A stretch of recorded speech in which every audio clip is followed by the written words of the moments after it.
Greetings. I'm Andre Perry, Senior Fellow at the Brookings Institution, and I welcome you to the Brookings event examining the effects of student debt cancellation, featuring Senator Charles Schumer, as well as notable experts and practitioners in the field, including Beth Akers, resident scholar at the American Enterprise Institute, Braxton Brewington, press secretary of the nonprofit The Debt Collective, Marshall Steinbaum, senior fellow at the Jane Family Institute, and he's assistant professor of economics at the University of Utah. And we'll also be joined by my research assistant, Carl Romer, with Brookings, as well as Braxton Simpson, an HBCU fellow at RISE. You know, Americans like to think that if individuals are educated in great schools, they can pull themselves up by their proverbial bootstraps and bring their families with them. From childhood, we're told that we can achieve middle-class status if we work hard in school and get good grades, no matter if obstacles such as bad policing, weak labor markets, and discriminatory housing policies litter our path. We believe that a good education can propel us past those barriers and we can surpass our parents' social standing. But many Black college graduates are not surpassing their parents in wealth and improving their chances of achieving the American dream. The reality is that wealth, not education, is the differentiating factor. We're going to explore this issue in depth. First, we will hear from Senator Charles Schumer of New York, who's working with Elizabeth Warren, who are pressing for up to $50,000 of debt cancellation. After Schumer's presentation, we'll hear a conversation between recent graduates, Carl Romer, who graduated from Howard, and Braxton Simpson, who graduated from Tennessee State University. Then I will moderate what I expect to be a lively panel featuring Beth Akers of the American Enterprise Institute, Braxton Brewington, with the Debt Collective, and Marshall Steinbaum of the Jane Family Institute.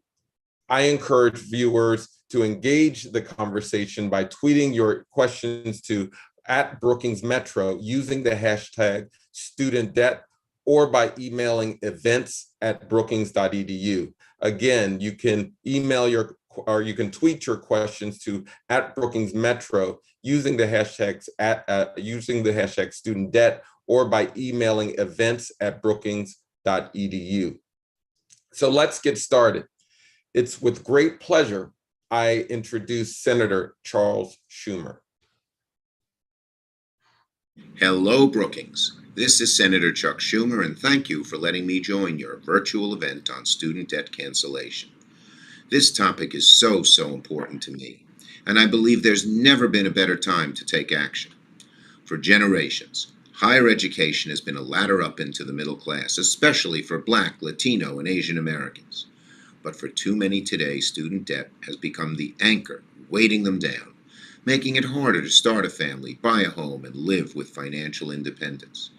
Over 43 million Americans hold more than $1.7 trillion in student loan debt. Roughly 1 in 5 borrowers are in default, and the challenges are even worse for students of color.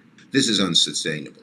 And with Joe Biden in the White House and Democratic majorities in the House and Senate, the time is now to take action. In the American Rescue Plan, I pushed for tens of billions of dollars in financial relief for struggling universities, making sure at least half of the funding went to help students' financial aid.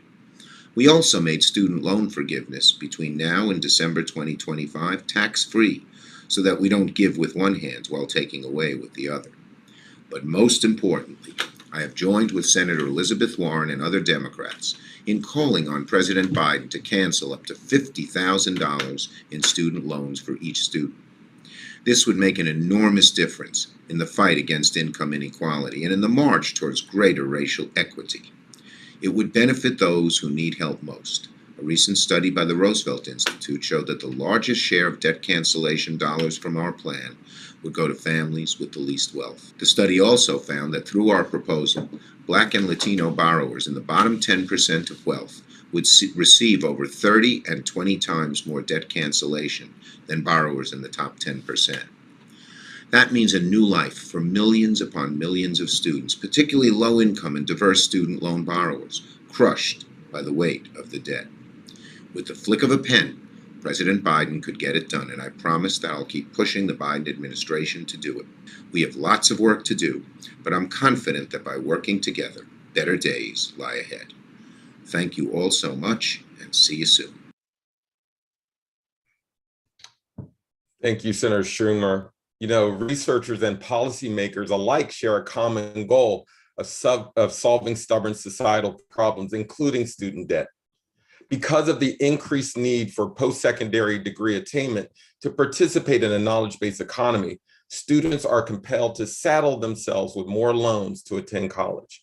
Today, student debt is a larger source of household indebtedness than credit cards and automobiles, surpassed only by home mortgages. From 1993 to 2012, the share of students taking out loans to finance their degrees rose roughly half to over 2/3. Between 1993 and 2020, the average loan amount grew nearly threefold, surpassing $30,000. This wouldn't be as much of a problem if borrowers' incomes increased comparably. But alas, the upsurge in tuition has outpaced the rise in wages and overall inflation. While most analysts across the political spectrum believe we have a student debt problem, there is variation about how to deal with it. Much of the debate revolves around how much student loan debt should be discharged. However, it's the who in policy that determines many budgetary considerations. Understanding the impact of student debt on specific groups can shed light on the question of how much. But we've struggled as a nation to appropriately determine the who in public policy and research.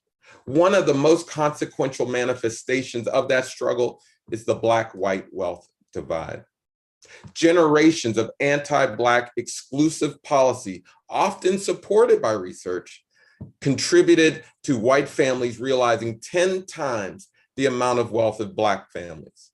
Not only did federal, state, and local legislators intentionally throttle Black wealth with malicious policies such as slavery, Jim Crow racism, biased housing, and criminal justice practices, they excluded Black Americans from reaping the full benefits of the New Deal, which lifted many more white families out of poverty, enabling more white households to pass on intergenerational wealth.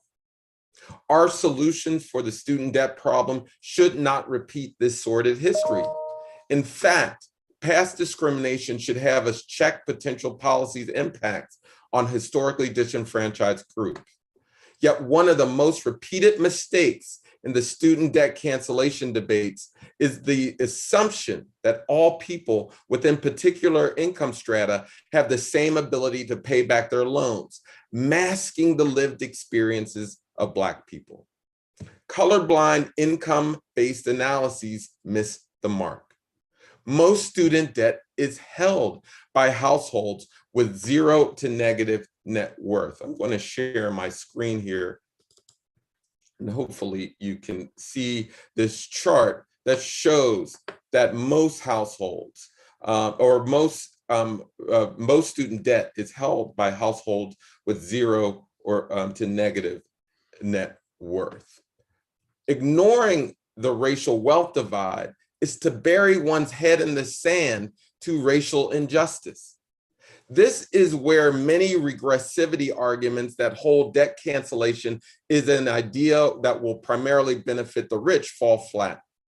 Over the last quarter century, Black people are going to college at higher rates, but we are taking on more debt than our peers, throttling our capacity to purchase homes and start businesses. In a recent Brookings Family Institute research brief titled "Student Loans, the Racial Wealth Divide and Why We Need Full Student Debt Cancellation," we'll make sure to get that on Twitter. The Jane Family Institute senior fellow Marshall Steinbaum, research assistant Carl Romer, who we will both meet today, and I show how Black people take out higher amounts of student loans than every other racial group. I'm going to get to that. And you can see that blue line representing Black borrowers there exceeding the amount of other groups.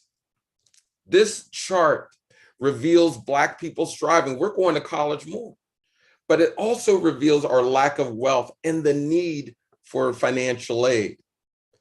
The impact of discrimination on wealth can also be seen in the share of loans, where debtors' current balances exceed the original amounts. Again, I'm going to show another chart that shows where balances are starting to exceed the original amount. Again, blue representing Black borrowers. Okay.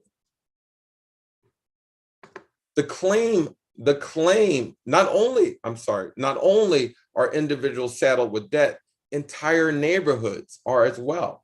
Our report also shows student debt as a share of income is highest and growing fastest in the lowest income areas. Let me click on that slide. You can see here in this census tract, this is where most outstanding balances lie. The claim that student debt cancellation is regressive tends to be followed by pointing out that a large number of borrowers have the same amount of debt, and a relatively small number of borrowers carry a large proportion of the total debt burden. That much is true, but the unstated implication is that the low number of high balance borrowers that would benefit the most from canceling outstanding balances tend to have higher incomes. That implication is false. Oops. Sorry about that. The plurality of outstanding debt but the plurality of outstanding debt is held by borrowers with the highest balances who live in census tracts in which the median income is between $20,000 and $40,000. Oh, I'm sorry, I went past the slide. I apologize for that.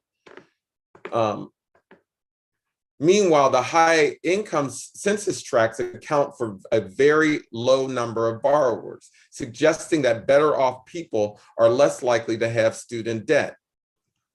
Other studies have reported that differences in interest accrual and graduate school borrowing lead to Black graduates holding about twice as much student debt, about $53,000, as our white counterparts 4 years after graduation. Given the racial wealth disparities and debt to income ratio, it's not surprising that an estimated 7.6% of Black graduates default on loans within 4 years of graduation, compared to 2.4% of white graduates. Without question, we have a student debt problem. However, real solutions can be found when Black lives are recognized in policy and research.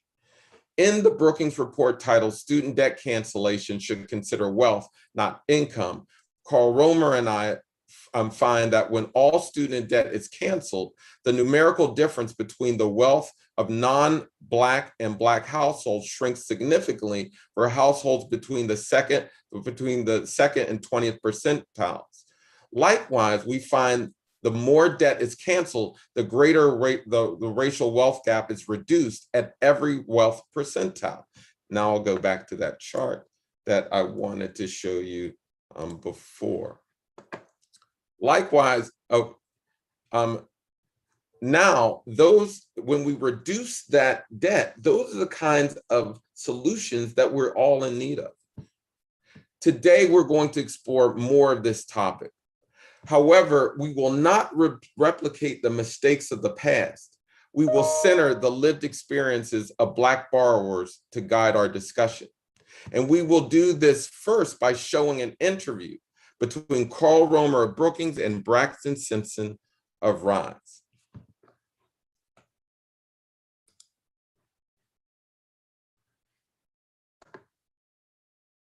So let's go to that interview. Oh.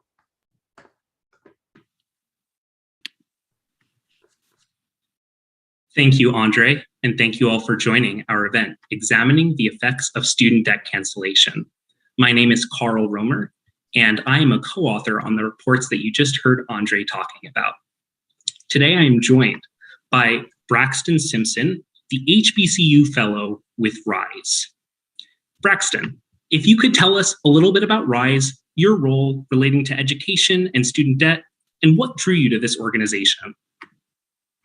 Absolutely. RISE, first of all, just thank you for allowing me to be here today. So RISE is a student-led nonprofit that is basically representing more than 80,000 diverse youth voters all across the country, advocating for college affordability. And what ultimately drew me to RISE was just their pure dedication for just wanting to help students that no one ever considers, right? The student from a marginalized community, the student without funds to attend college, the student who just needs to tap into civic engagement the most because it directly impacts their lives and their reality. So, just students like myself, I found a lot of myself in who I am and where I come from inside of this organization, RISE. And their devotion just to progressing, advocating for students who are sometimes forgotten, I think is what drew me to the organization the most. Personally, I serve as an HBCU RISE Fellow, in which, my sole mission is ultimately to advocate on behalf of college affordability. And I've been advocating for college affordability for HBCU students and ensuring that HBCUs are always a part of the conversation when it comes to college affordability. We're speaking about the effects of student loan debt on students, HBCUs. We're populated with Black students all across the globe, students that come from low income, low access neighborhoods and backgrounds. And it's imperative that we are never forgotten when we're talking about conversations around educational attainment and access. That's awesome, Braxton. Thank you for that answer. There's a lot of different directions that I want to go with that, but I think that the first thing that I'd like to ask you about is when you talk about the forgotten students, one of the things that's being talked about right now is that for lower income students or for lower income graduates, after they graduate, they're able to use income-driven repayment and have kind of low payments on their student loan balances. Over the past year, we've seen, actually, as the moratorium on student debt repayment has been enacted, that no one has been paying their student debt payments. But can you talk about how, even without paying back high amounts, those forgotten students, the HBCU graduates, still have high balance loans, and those balances still affect them, even without payments? Yes, absolutely. I'll just pretty much leave it at, when we're talking about HBCUs, HBCUs were founded for students a long time ago that just didn't have access just to an education. It provided that opportunity for them. And we're talking, these are descendants directly generation removed from slavery, right? And so, of course, these individuals were low income and low access. And so HBCUs have been working to still live out that same mission in helping students that come from low income and low access backgrounds and being able to afford college. So a lot of HBCU students do accumulate a lot of debt because, over 90% of HBCU students have to use federal dollars in order to, attend school and to be able to pursue an education. And so even though, there has kind of been this halt, HBCU students and HBCU graduates will still be directly impacted by the amount of debt that is accumulated just from wanting to attend school.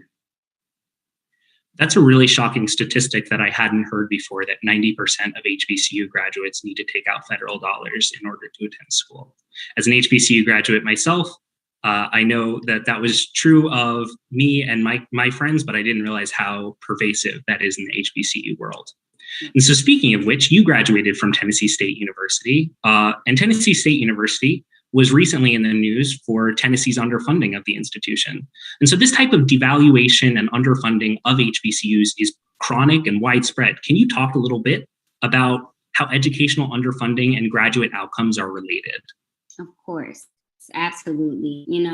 Yes, I am a proud alumna of the illustrious Tennessee State University in Nashville, Tennessee. Just graduated.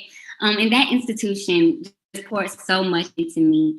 Our story is like the story of many HBCUs all across the country that have been historically devalued and underfunded for decades on end, right? Educational underfunding and graduate outcomes are directly correlated.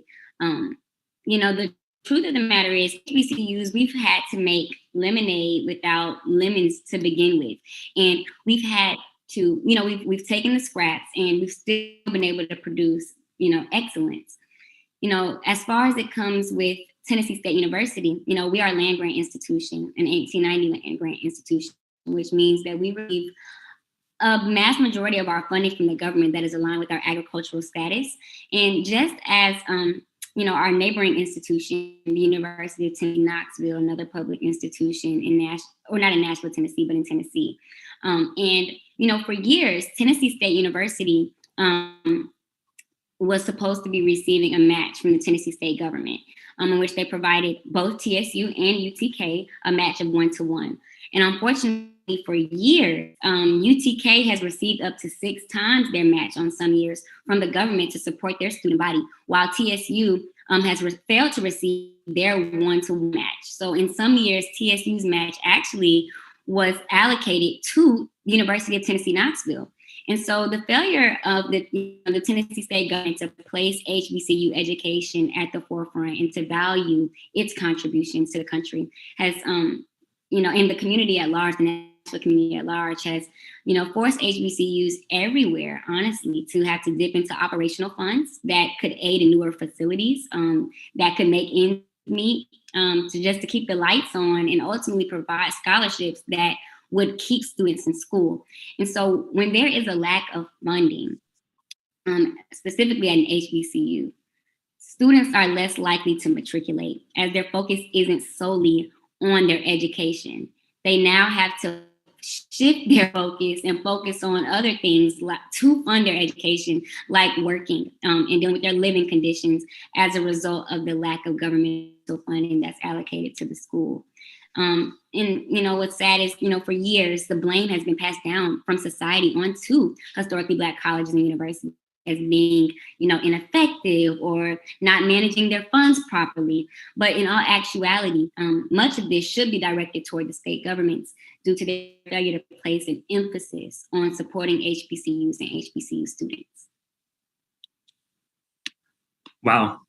I think that gets right at my next question, which is going to be about when we imagine the future, what does that look like? HBCUs currently are only 3% of college students, but they produce 20% of Black college graduates. And so how do you think about when we think about canceling student debt for the future or making tuition-free college, how does that change the economic opportunity for HBCU students?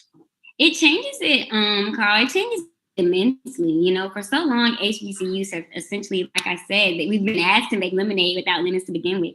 And, we've had to do a lot with a little, and we've done that. We produced the most Black professionals in STEM, medicine, dentistry, law, every field, you name it. And the mere fact that HBCUs produce the best and the brightest, yet only represent 3% of college students. This administration can make a commitment to ensuring that 3% is uplifted, empowered, and supported. It is imperative, to keep in mind that HBCUs were birthed out of oppression, being the only place that Blacks could turn for an education. HBCUs were started to provide the sons and daughters of slaves the opportunity to an education, regardless of their income and their access to education. And like I said earlier, HBCUs were actively working at continuing that legacy to ensure the success and, giving our Black students a chance at success and economic attainment, regardless of their background and where they come from. HBCUs produce well, and an investment in HBCU is an investment in your communities and in this country.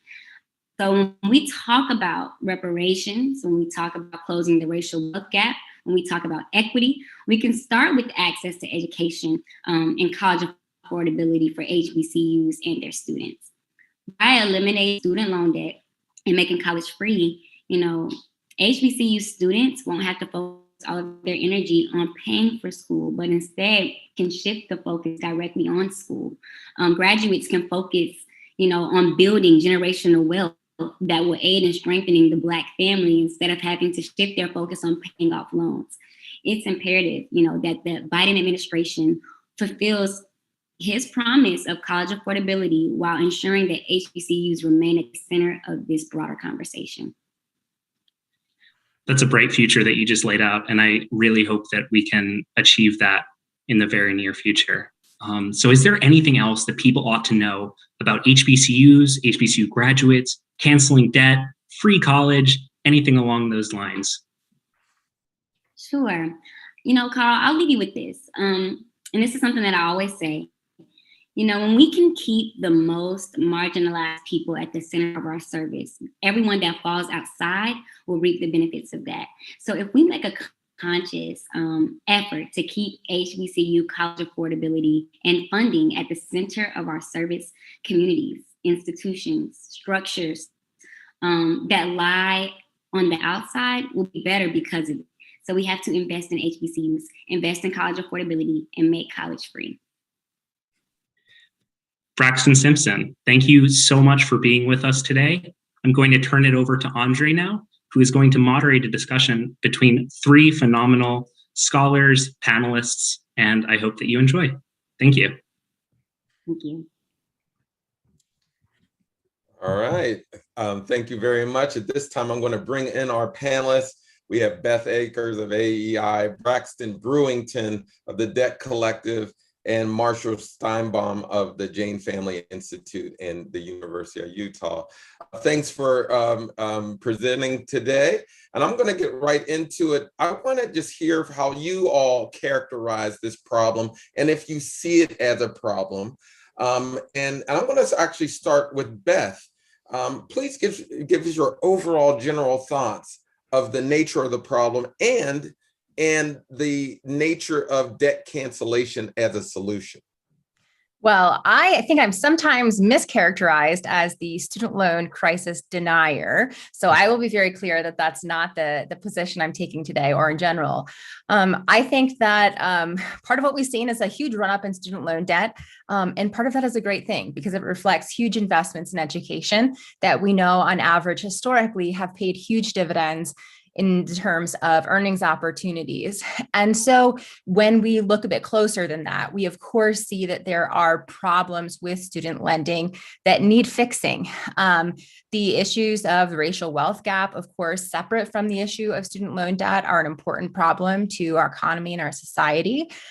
Even then, within the student loan system, there are places that I think are in need of desperate reform. For example, the safety net that exists to support borrowers to prevent the sort of hardship that we have been talking about so far today that many borrowers are experiencing. So what I see is a trend that is in part positive and in part concerning because of the portions of the system that is not working well. So I'm in favor of nuanced solutions that address those specific problems rather than something that looks like a widespread student loan cancellation program. So I just want to be clear. So we're untangling some of the other systemic problems from the larger or systemic or from student debt as a problem.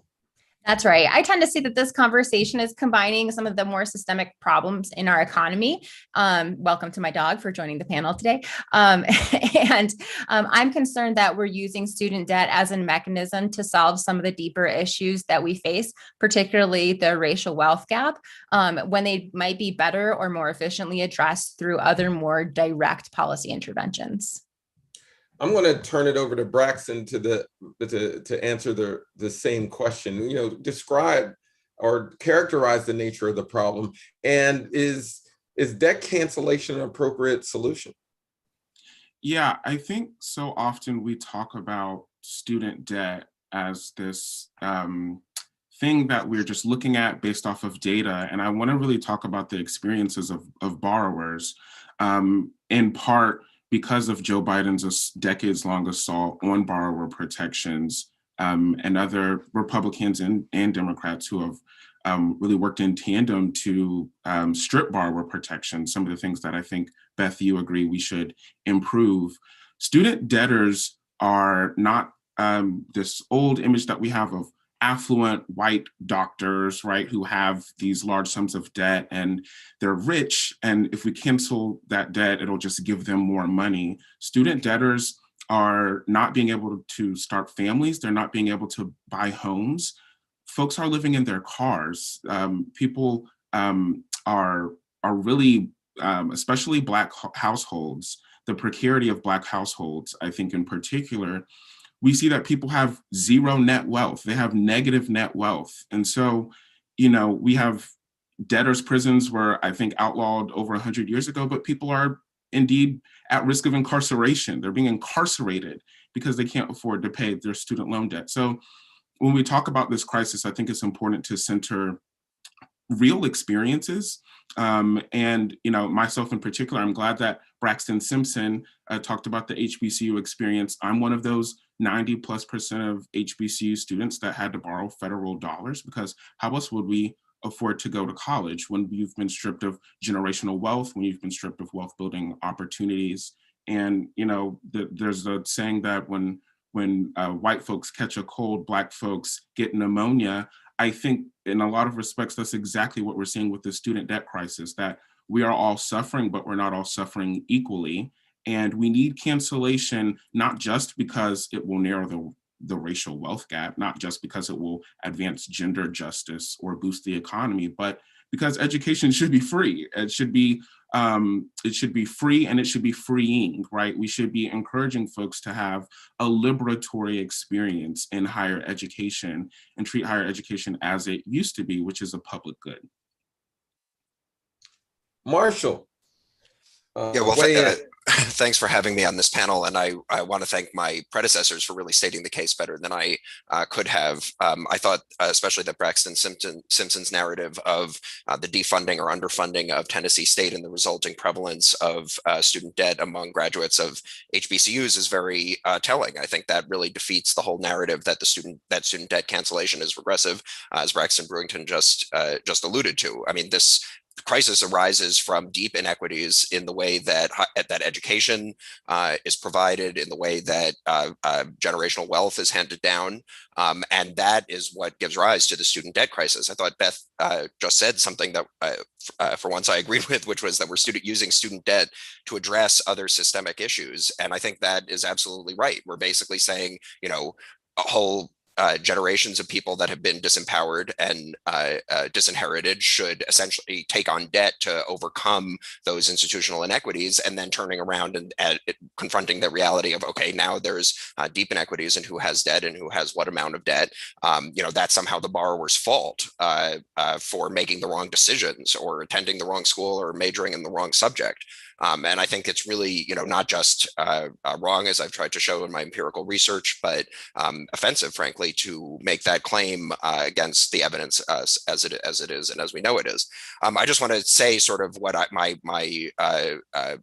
three causes of what I think we have to confront in understanding how the student debt crisis arises, kind of beyond just the questions of who has debt and who has what amount. We've had the institutional underfunding that Braxton Simpson referred to, and in general, the public higher education system has been defunded in such a way that institutions that are minority serving have suffered the worst.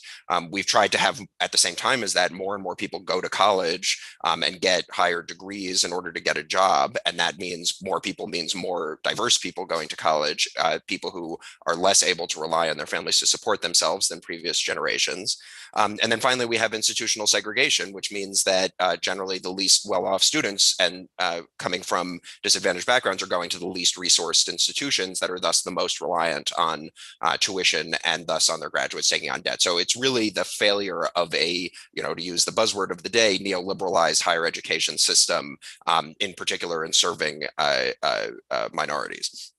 I just want to close with one point, which is the other day I was on a panel with Sandy Baum, and she criticized the literature that Braxton referred to that shows student debt reducing home ownership and reducing entrepreneurship, and other elements of the pathologies of the economic life cycle being undermined by accumulating student debt early in life, and basically said, well, of course, not having debt is worse than having debt, but not having education is worse than all of that. And that's really a false choice, because we have had a public higher education system that provides education funded collectively, not individually. And basically what happened was we privatized that at the same time it was diversified, and thus made it a much more extractive system than it is a contributing system to individual wealth. So we can have education without having student debt. In fact, we know that in the past. The question is just how democratic it should be and how inclusive it should be. Now, I want to get right to Senator Schumer's remarks around the $50,000. I know, Beth, that you've argued that we should cancel a little debt. Can you explain what the right amount is? And because it seems like 10,000, which Biden is promoting, 50,000, which Senator Warren and Schumer promote, they seem kind of arbitrary numbers. What's our target on this, and why, and what amount is appropriate for you? Well, I'll tell you, my goal is to support the people who are the most economically vulnerable. I think that intersects a lot with what my opponents here are arguing today, which is that racial minorities are having worse outcomes on average than white, more well-off students.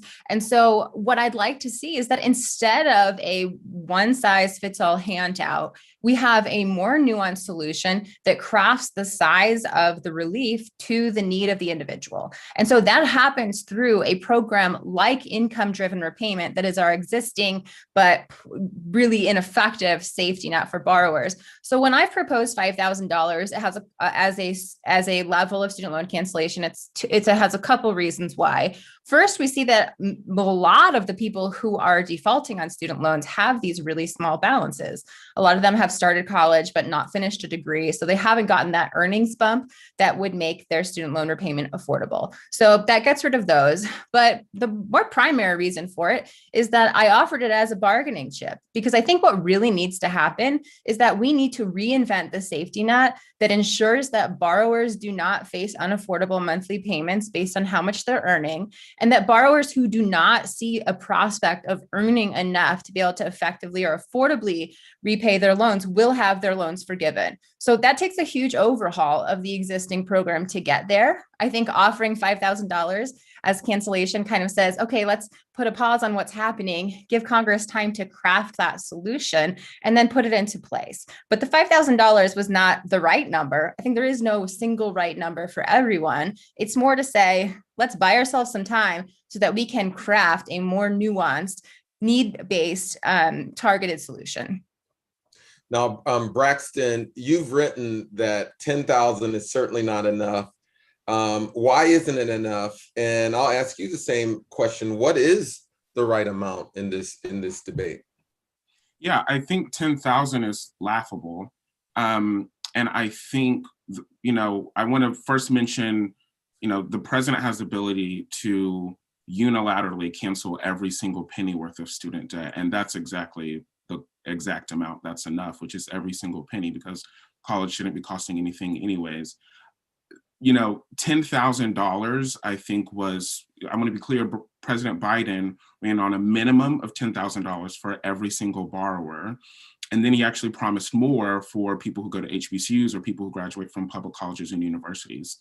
I think what's amazing here in that promise is that that's coming from, again, the person who has crafted such an assault on borrower protections, right? That if we had actually, this is some of the most conservative of the Democratic presidential candidates that propose such a sweeping form of cancellation, right? And so if someone with his history of assaulting borrower protections is proposing a minimum of 10K, what do we actually really deserve here?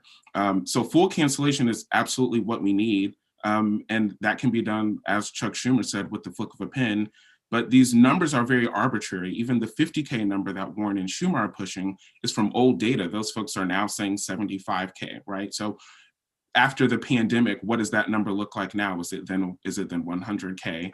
I think we start to play a game, and we make this false equivalency, like $1 worth of cancellation is then $1 that comes from the taxpayer, when we know that that's not true.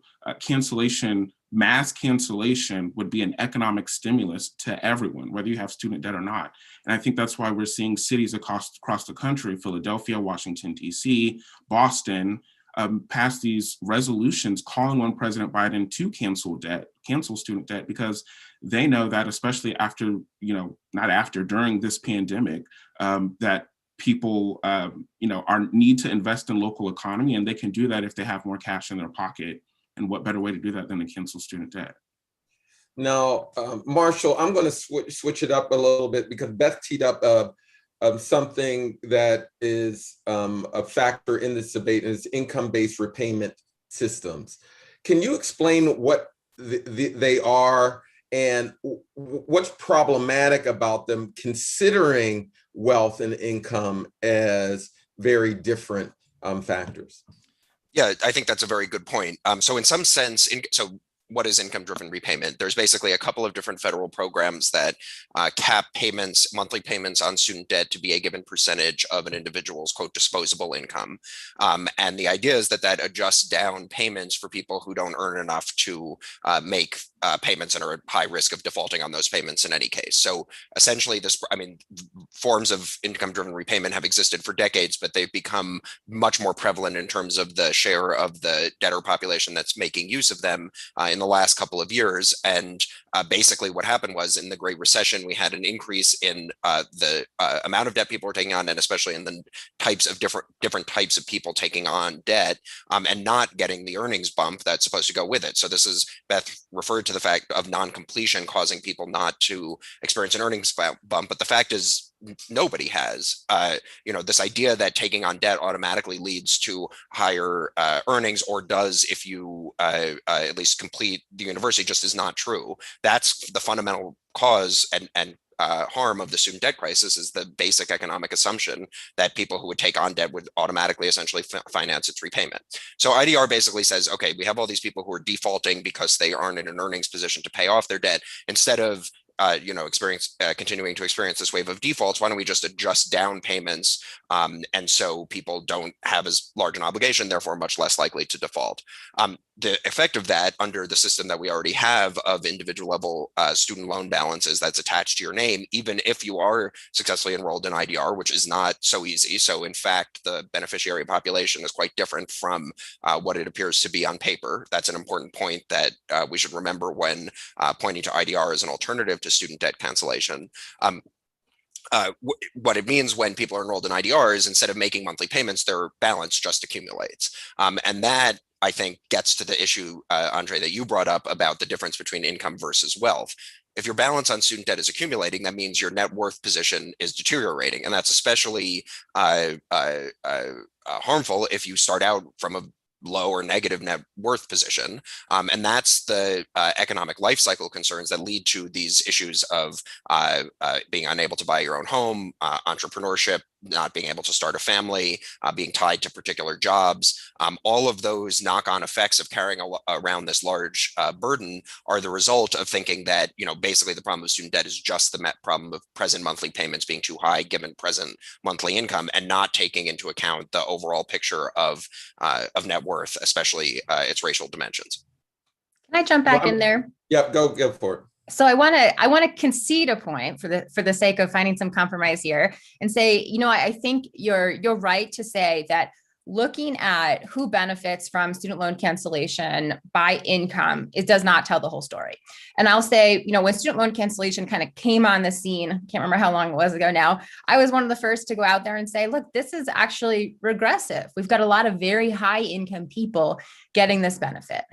My rationale for saying that was, I didn't think that people appreciated that there were, in fact, a lot of high earners who were in a very strong economic position because their degree had paid off, who would benefit from student loan cancellation. So recently we have this pivot in the discussion talking about, no, in fact, student loan cancellation is not regressive, it's progressive if you look at wealth. Now, here's where I get to push back and say, I don't think wealth tells the whole story either. So we often see economically people choosing to go into a negative wealth situation because it enhances their wealth in the long run. So when someone takes on a mortgage, they reduce their wealth dramatically, right? Because your wealth is just the sum of your assets and your debt. But we celebrate people taking on mortgages because we know historically, or we've believed historically, that taking on that debt actually increases your lifetime wealth. All of the economic research we have to date suggests that the same is true on average for people borrowing to invest in their human capital, borrowing student debt to invest in their future career. So I really believe that we're not doing ourselves any favor by using these labels, by trying to use a single metric to show that student loan cancellation is good or bad. My feeling is that we should be talking about economic vulnerability. Student loan cancellation or student loan debt absolutely plays a role in economic vulnerability, but student loans themselves are not a fantastic indicator of economic vulnerability. So we need to get a little bit savvier. I'll throw out another one I think I can get Marshall and maybe Braxton to agree with me on, and that's we need reform of the prohibition on discharge of student loans in bankruptcy. So that goes back to what I just said, which is that these single metrics, wealth, income, don't tell the whole story about an individual's economic vulnerability. So we need to get a little bit savvier in thinking about that, but that calls for a nuanced solution, not just a wipe away all of student debt.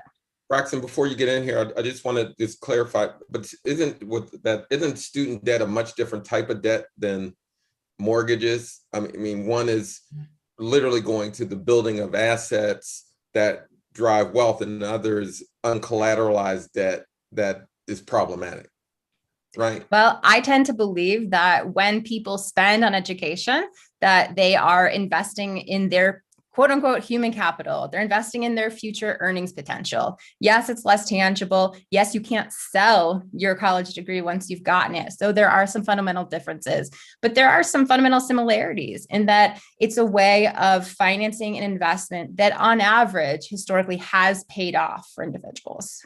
Braxton, I know you want to weigh in on this.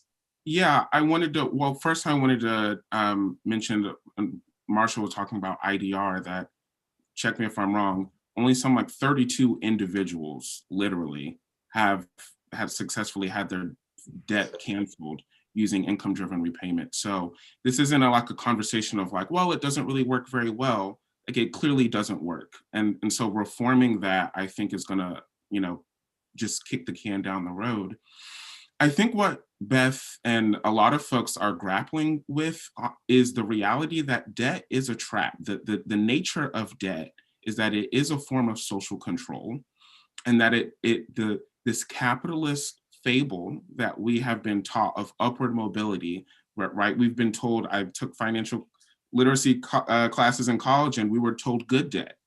We were told there was good types of debt. And I think what people are grappling with is that really is not true, and that debt erodes our freedom, and it really puts us in a form, especially again for Black households, Black and brown households especially, have to succumb to these predatory natures where people are coming to people's homes, getting all types of phone calls. And so I think what we're grappling with really is the predatory nature of debt.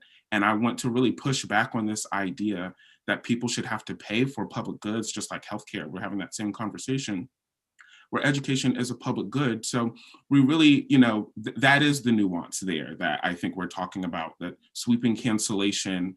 We don't have to, abide by these sort of neoliberal rules of how to tweak things here and there, when really the solution is very simple. It's just broad scale cancellation.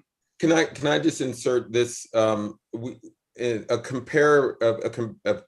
comparable situation is how we fund K-12 education. I mean, in general, we consider it basic, that the returns on investment are well worth it. We don't ask families to pay back a grant, so to speak, for if they drop out of high school or they drop out of elementary school. It's subsidized moving forward. And I wanted to, Beth, would you agree with that sort of analogy? And moving forward, should post-secondary education be subsidized in a similar way, not necessarily through the states, but should it be subsidized? So I'll concede that's the harder argument to push back against, which is that we have sort of an arbitrary system of quote unquote socialized education that ends at grade 12, right? And then we move to a market-based system. So is that the exact precise moment at which we should be shifting from a socialized to a market-based system? It's really hard to make that argument. But on one hand, I think that's separate from the issue at hand today, because I want to talk about when we have student loan cancellation, I'm super concerned, of course, about the distribution of benefits, who's winning and who's losing from this. But I'm also concerned about what happens to the system going forward, absent a reform of the type that you're talking about. So, I just wrote a book where I talked about to people about how to think like an economist when they shop for college. And I can guarantee you that if I were to write a new book next year, I'd be advising people to take on a lot more debt than they were this year. And that's because of the likelihood that they're going to see another loan cancellation jubilee in the future. So as we take away the incentive for people to be savvy shoppers and to borrow wisely, we only are going to balloon the problem of borrowing. And even if we pass the free college program that Biden has proposed, which is free community college, we don't eliminate student debt in doing that. So the problem doesn't go away. So I'm super concerned about what happens to our incentives for borrowing. And are we just going to be having this conversation 2 or 3 years from now, but with a balance in student debt that's growing at an even faster clip? We have a related question that I want to pull into the conversation. This comes from Benjamin Reap. If widespread debt forgiveness or bankruptcy protection expansion is necessary, what changes would you make to the federal lending programs moving forward to protect taxpayers from continual student loan bailouts? You want to pick up on that, Beth, because you kind of teed that up. Yeah, something I'm concerned about is that we continually, year after year, make lots of loans that, statistically speaking, we don't expect to be affordable for someone to pay back. And when that's the case, we're necessarily just passing on the cost to taxpayers. So I'm fine with putting cost for education onto taxpayers, but I'd much prefer we do it transparently and on the front end. So if we want someone to go for an education that is not going to pay sufficient dividends for them to pay it back with borrowing, then we need to pass legislation that puts grants into place to make that happen. And I'd like to see a bit more underwriting in the federal student loan program. The biggest place or the low-hanging fruit here is in the grad program, the PLUS program. People are borrowing with very little limitations on what they're able to take on. And that is often getting passed directly back onto taxpayers because of the current structure of income-driven repayment. So I think that's the first place I would probably scale back on borrowing eligibility. Marshall, you want to chime in here? Yes, I think this is a very important point. So I definitely agree with the basic political sentiment that I feel being expressed both by the question and by Beth, which is that if we're canceling a ton of student debt now, lots of loans that are being originated now basically have no expectation of being repaid, which I agree with. That's obviously a problem, and that's a problem for which canceling outstanding debt is not a sufficient solution. I think the political effect of doing that would be to highlight the problem, which I view as a positive upside, and the federal taxpayer would be rightfully questioning, am I just going to have to write another check basically in 5 years, or I should say forswear receiving future revenue again in 5 years as a result of the fact that the higher education system doesn't work, because it's true that it doesn't work. We have to be talking about tuition regulation. That's what the phrase free college basically refers to. It comes with federal money. In general, the institutions don't like it because the business model that they run is one in which they're charging high tuition to basically the students that they perceive as being willing to pay that tuition. Now, the fact is, its willingness to pay I would say underappreciates the necessity that a lot of people have towards credentializing themselves in order to qualify for the labor market. So it's basically a system that requires the least advantaged people to pay more into it in order to give themselves the degrees that they need. That that's the model that the higher education institutions have come to depend upon. And I don't think that's a very good model. And I really fear the type of what Beth is referring to by underwriting federal student loans is basically having the federal government as lender be more discriminating as to who should be qualified to take them out and as for which program, and picking and choosing the programs that are offered by institutions such that they may not be eligible for federal lending.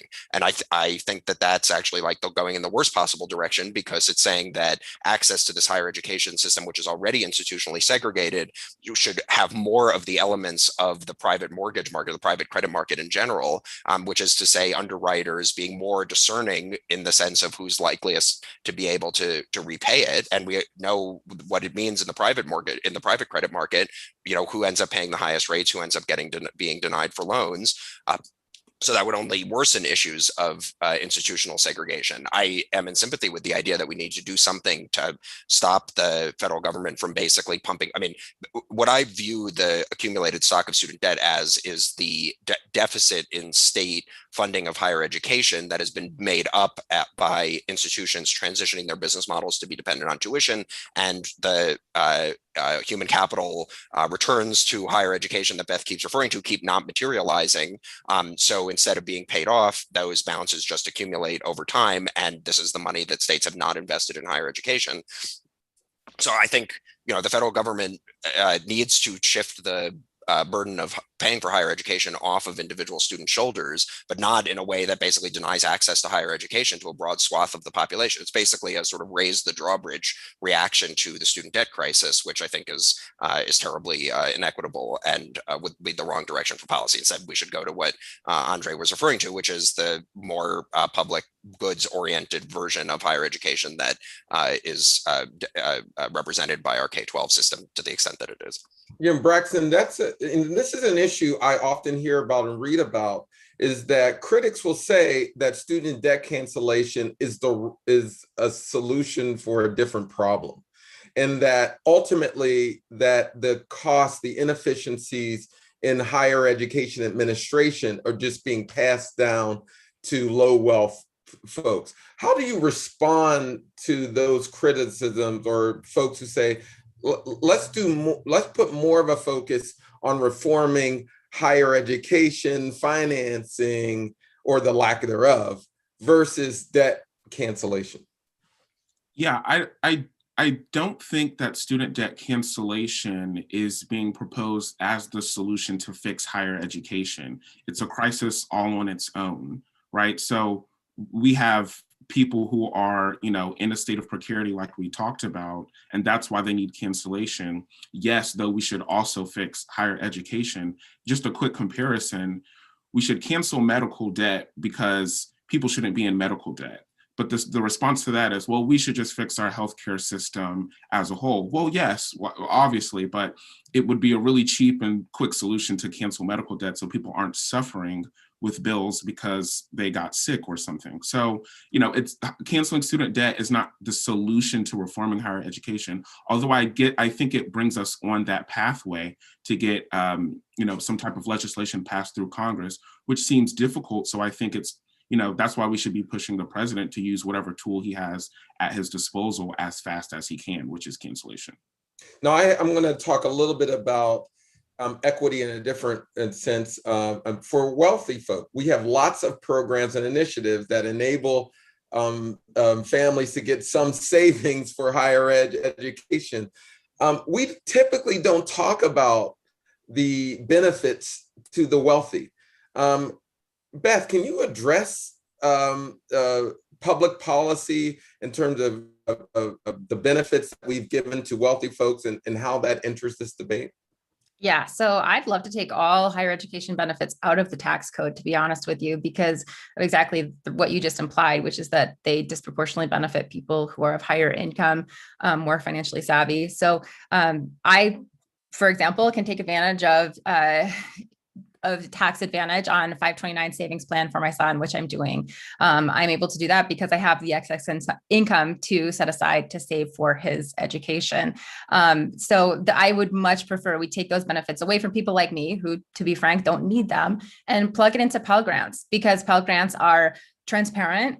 It's much more likely that somebody who is unsure if they can afford college or not will take into account the value of a grant through a Pell Grant, rather than thinking, okay, now if I file my taxes, do I get a tax credit next year for that will help offset the cost or not? I mean, that's crazy thinking. That's not how household budgets work, especially not for low-income individuals. So I think it's absolutely a fair criticism. It's on par with the mortgage interest deduction in terms of being just inappropriate and politically motivated. Marshall or Braxton, you want to weigh in on that? Or that good? Because we actually have a lot of questions coming in. Again, you can tweet at student debt using the hashtag student debt at Brookings Metro, or you can email events at brookings.edu. We have a quick, very specific program, but it's coming in a lot. What about Parent Plus loans? If and how those might be included in any forgiveness cancellation plan? Marshall, I'll have you take that on that one. Yes. So my understanding is that as long as Parent Plus loans have not been refinanced out of the federal system, they are eligible for cancellation. Certainly, legally, that's the case. And so the question kind of comes down to, well, what actual proposal is on the table, and nothing to reduce or take Parent Plus loans out of the equation has been mooted to my knowledge. And this is a very important point to emphasize, because the federal policy encourages parents and other family members to take on debt to finance the education of their children. And I think especially a lot of Black families take advantage of this, not just Black families, obviously, in that, it's considered sort of societally expected that parents will contribute to the education of their children. And yet we know there's these huge racial wealth gaps. So what that means for Black families is parents taking out debt.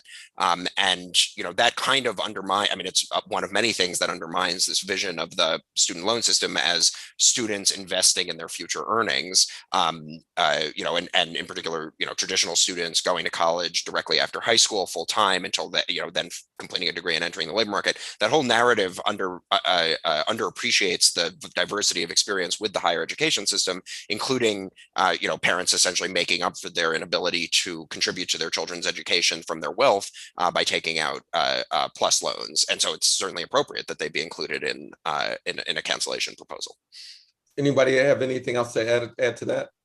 We have a lot of questions around public service loan forgiveness, and I'll just share one. There's several. What are the chances of forgiveness to public service workers through PSLF, public service loan forgiveness?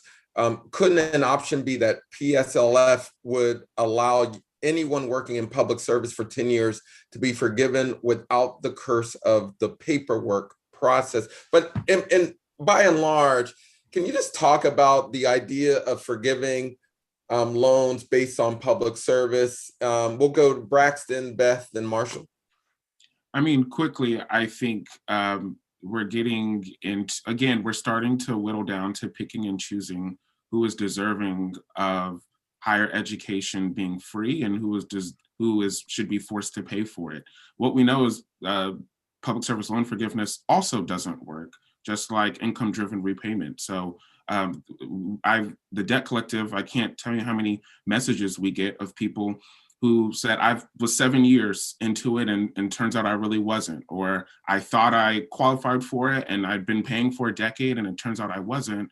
We start to get in this game of reform and reformist reforms. And, I also don't want to be the person to pick and choose, whether we deem a social worker as more valuable than a teacher and all of these other professions, when we know public education this is for the good of society. So I'll say that.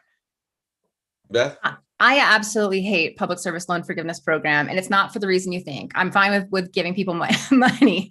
But what I hate is that we're now using the student loan system to solve a problem that's completely unrelated. So if we believe socially that people in public service and nonprofits are undercompensated, and we wish to spend federal tax dollars to supplement the value of their compensation, why on earth would we ever do it through this convoluted system, which only benefits people who have student loan debt, that requires them to make payments for 10 years to be in the program? Just pay them more, right? Let's create a tax credit for people who are in public service or who are in nonprofit. So take all that money out of public service loan forgiveness and just pay people more. I might even get on board with spending more money if you could just get it away from this just terribly complex and awful mechanism that has a lot of problems. Marshall? Yeah, I trust an AEI scholar to follow up, pay them more with the proposal for an employer tax credit, which doesn't actually increase people's pay. Instead, it increases the benefit that's going to employers when they can actually reduce pay as a result of the dependence of the employee on that relationship. So yes, absolutely. The problem with PSLF is overall that people who have student debt aren't being paid enough. Not that that should necessarily be treated solely through the PSLF program, but the way to cause people to be paid more is to increase their bargaining power in the labor market, which involves reducing their student loan amounts, among many other things, not giving a tax credit to their employer. I think the PSLF program is kind of coming into focus right now because the term on which you have to repay to qualify is, on paper at least, the lowest of all of the IDR programs. So it's the one where you have a sensible beneficiaries kind of coming into existence earliest. And so we're seeing, as Braxton earlier referred to, the government declining applications or denying applications of like 98% of applicants. And that's because they think they've qualified, but in fact, they haven't qualified because they're not in the right income-driven repayment program before they apply for cancellation. So all of that is a bureaucratic nightmare. I think, bureaucratic nightmares aren't just that, because they tell you the priorities of policymakers and the people in power. And I think what happened here is that a program was created in like 2006 that wasn't sort of understood to be as generous, or at least as implied to be as generous as it really was. So lots of people have essentially structured their whole lives, and institutions have, I would guess, I'm pretty sure, structured programs as well as tuition with the expectation that this program will eventually forgive the debt that's taken on to attend, and that's just not been the case. And so the government's kind of on this hook for an implied commitment that nobody anticipated as being as large in 2006 when the program was created. And I would just say that is true of the entire IDR edifice, which is a lot bigger than PSLF. So, just because we're not at 20 years yet, doesn't mean that IDR is okay, and PSLF is just bureaucratic difficulties that need to be ironed out. I want to push back and just say the effect of an individual tax credit on public service on wages and the capture for employers would be identical to student loan cancellation through PSLF. No, I don't agree with that, because you're not dependent on the employer. I mean, getting the tax credit turned up in wages means that the employer can deny you the ability to claim it. And I guess what you're implying is that an employer that is in a position of certifying you for PSLF, I'm not sure if that's the case in all cases, but that's only going back, or the PSLF looks back 10 years towards public service, and EITC, just to take the example that I assume you're referring to, is on an ongoing basis. So it's like you're not as dependent on any one employer to claim the benefit of PSLF as you are on any one employer to claim the benefit of EITC. Now, I want to get to this point of the reason why, at least I write on this topic, is that when you center Black people in an experience, it really gives you new insights on how to move forward with debt cancellation. I just want to come back to this point. How should we factor in the racial wealth divide to these initiatives? I mean, are there considerations when it comes specifically to Black families in discharging some of this debt? And I'll have Braxton take that on. I mean, I think Braxton Simpson's made it really clear. And the Biden administration, since this is the administration we're under, has also made very clear that they strive to advance racial justice. And Derek Johnson, the NAACP president, made it even clearer, you can't advance racial justice without canceling student debt. So I think we're hearing a chorus of voices who I would say have a pretty strong moral authority on the issue of racial justice and narrowing and closing the racial wealth gap, that, you know, you can't divide, you can't separate racial wealth and this gap, as well as gender gaps and other types of gaps, from cancellation and, you know, from these broad sweeping policies. And as Braxton Simpson said, you know, we need to center the people who are the most marginalized, and actually everyone else around them will begin to reap those benefits as well. So I think you're right. We'd have to do that.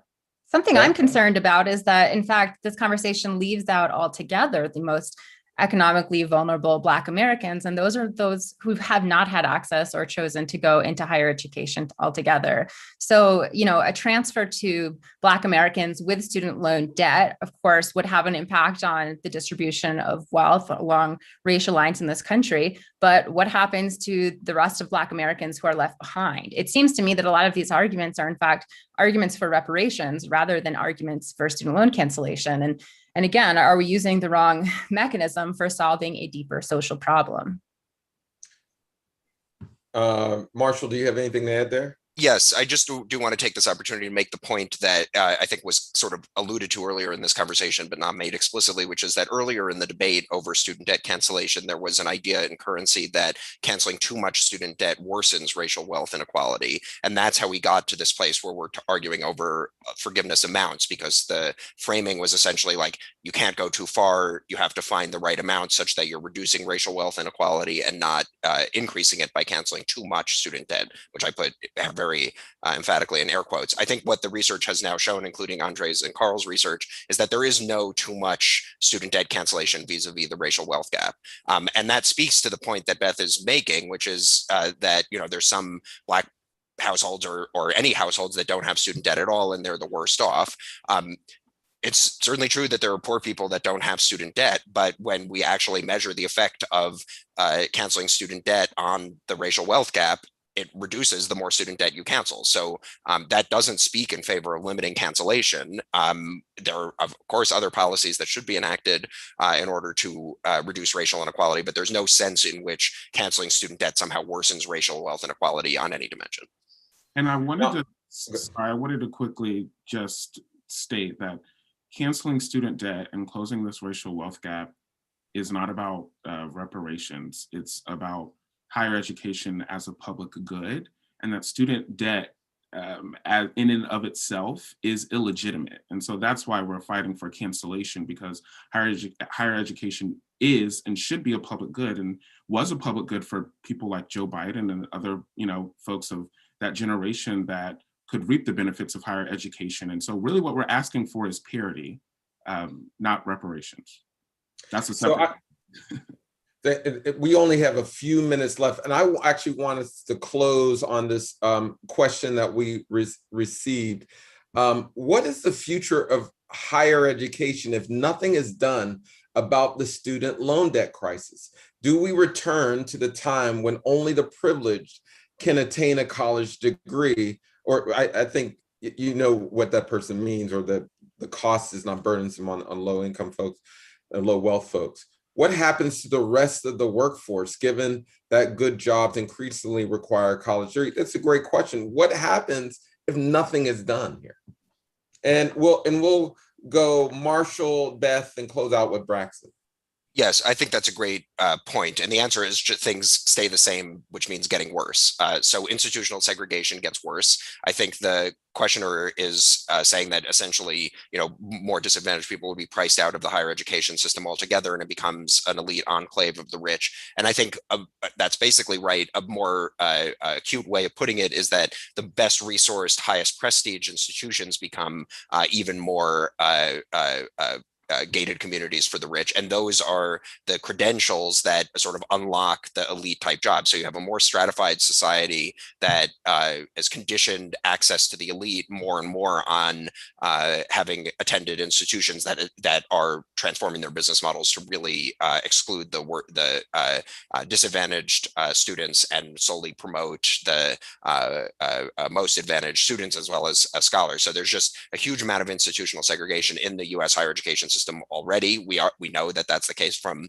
lots of different research about this, and I would say nothing changes that. That is what gets worse. So worsening outcomes at poorer, less resource institutions that serve disadvantaged populations, and better outcomes for people who are somehow able to claw their way into the best. And the way, I mean, when I use the term claw their way in, it's because, that's because they know their admissions director because their parents friends with him at the country club or something like that.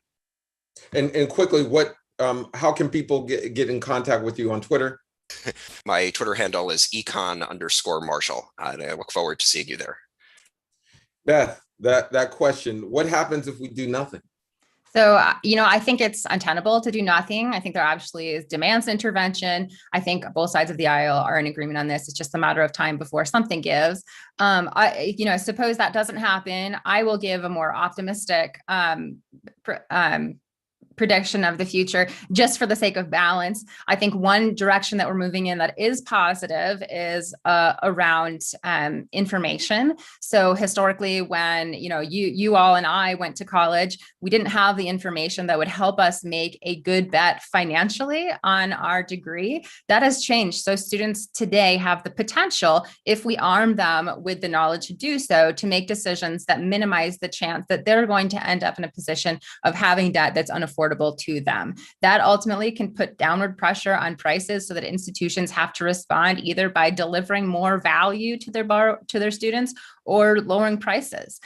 So I think in the ideal textbook economics world, that's what we would see happening as a result of this trend of more information and hyper focus on these issues of individual finance and higher education. Braxton Brewington, close us out with some thoughts on what happens if we do nothing. So I think either way, we're going to get cancellation. I think if Joe Biden cancels it now, we'll get cancellation. If he doesn't do anything, debtors will cancel student debt ourselves, because debtors will get organized, where the Debt Collective has the nation's first debtors union.